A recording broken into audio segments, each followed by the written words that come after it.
इस वक्त की बड़ी खबर बहराइच से आ रही है, जहां निजी अस्पताल पर मृत बच्चों का इलाज दिखाकर पैसे वसूलने का आरोप। परिजनों का दावा, दोपहर में हो चुकी थी बच्चे की मौत, 6 घंटे वेंटिलेटर पर रखा गया। रेम्बो हॉस्पिटल पर गंभीर आरोप, मृत बच्चे को जिंदा बताकर लिया गया वेंटिलेटर चार्ज। बच्चे की मौत के बाद भी इलाज जारी रखने का आरोप। परिजनों ने उठाए सवाल, निजी अस्पताल की कार्यप्रणाली पर सवाल उठाए गए। परिजनों ने लगाया आर्थिक शोषण का आरोप। बच्चे की पहले ही हो चुकी थी मौत, पीड़ित परिवार ने अस्पताल पर लगाए गंभीर आरोप। बहराइच में निजी अस्पताल विवादों में मृतक बच्चे के इलाज के नाम पर वसूली का दावा। परिजनों का आरोप, मौत के बाद भी वेंटिलेटर पर रखकर बढ़ाया गया बिल। मृत बच्चे के इलाज का आरोप लगने से निजी अस्पताल पर खड़े हुए कई सवाल। बच्चे की मौत के मामले में अस्पताल प्रबंधन पर परिजनों ने लगाए गंभीर आरोप। आकाश जी, आप पूरा मामला बताइए।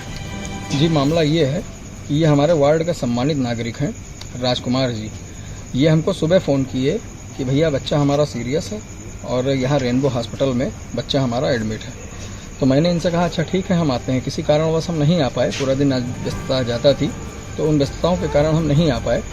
इतने टाइम जब अभी हम आए तो ये अभी हमको मिले, तो हमसे इन्होंने कहा कि भैया वो हमसे 7,000 रुपये की डिमांड कर रहे हैं कि 7,000 रुपये आप और जमा कर दीजिए और बच्चा अपना ले जाइए, क्योंकि बच्चे की अभी हालत आपके सीरियस नहीं है। तो हमने कहा कि चलो चलते हैं, डॉक्टर साहब से मिलते हैं और डॉक्टर साहब से पूछते हैं कि भाई पूरा मामला क्या है। तो भाई आईसीयू होता है, हर एक चीज़ों की अपनी सीमाएं होती हैं अस्पताल की। तो हम गए अपना डॉक्टर साहब की केबिन में गए। डॉक्टर साहब मौजूद नहीं थे इस समय हॉस्पिटल में, डॉक्टर सोमनाथ मौर्य जी मौजूद नहीं थे। हम गए तो उनके कलीग लोग, उनके मैनेजर लोग मिले और एक पुलिस विभाग के भी एक थे, वो बैठे हुए थे। वो हमको लग रहा है शायद उनको बुलाया गया था या जो भी था, चाय चल रही थी वहाँ पे। तो मैं गया, मैंने पूछा कि भाई साहब क्या मामला है, इनके बच्चे का क्या मामला है। तो उन्होंने कहा कि हालत जो है बच्चे की इनके क्रिटिकल है थोड़ा, तो इस वजह से हम चाह रहे हैं कि ये कहीं और लेके चले जाएं, अपना बच्चे को दिखा लें। तो मैंने कहा कि अच्छा चलिए ठीक है, अगर हालत क्रिटिकल है तो एक बार मैं भी देख लूं कि क्या मामला है क्या नहीं मामला है। तो ये तो जैसे गरीब आदमी क्या जाने कि ऑक्सीमीटर क्या होता है, गरीब आदमी ये क्या जाने कि प्रोजेक्टर क्या होता है, काफ़ी चीज़ें क्या होती हैं, ठीक। लेकिन मैं एक पढ़ा लिखा व्यक्ति हूँ, मैं तुरंत ऊपर गया, आईसीयू में गया। मैंने जब वहाँ पे देखा तो SpO2 इसकी 0 थी, BP उसकी एकदम 0 थी।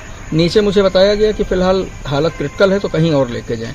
तो मुझे हॉस्पिटल इस बात का जवाब दे कि क्या लाश का भी इलाज होता है क्या? ये गब्बर इज बैक मूवी तो नहीं बना रहे हैं क्या? ये हॉस्पिटल भी जो होता है, ये जो अस्पताल होता है जहाँ गरीब आदमी अस्पताल के कर्मचारियों पे, अस्पताल के डॉक्टरों पे ट्रस्ट करके हॉस्पिटल के अंदर आता है और अपने बच्चे का इलाज कराता है, जिसे और कहाँ से पैसा लेके आता है, जैसे इस आदमी ने ब्याज पे पैसा उठाया है।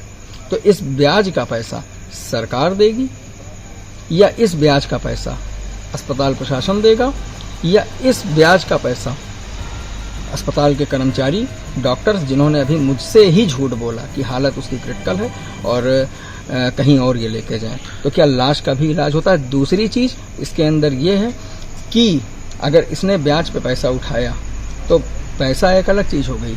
जिस माँ ने उसको 9 महीने अपने पेट में रखा, उसके ऊपर क्या बीत रही है और इनके ऊपर क्या बीत रही। हाथ में बच्चे की लाश लेके खड़े हैं, जिनसे थोड़ी ही देर पहले अभी ये बताया जा रहा था कि आपके बच्चे की हालत क्रिटिकल है और आप दूसरी जगह लेके। ये तो मैं अगर ऊपर जाके मैं देखता भी नहीं कि SpO2 एकदम उसकी नील है और BP एकदम उसकी नील है, तो मुझे इस बात का पता भी नहीं चलता। रेनबो हॉस्पिटल में ये होता है जहाँ पे डॉक्टर वीर बहादुर यादव, डॉक्टर सुनील प्रकाश तिवारी, जहाँ डॉक्टर गौरव सिंह, डॉक्टर अफजल, बड़े डॉक्टर यहाँ बैठते हैं। तो यहाँ ये लोग क्या लाश का सौदा करते हैं?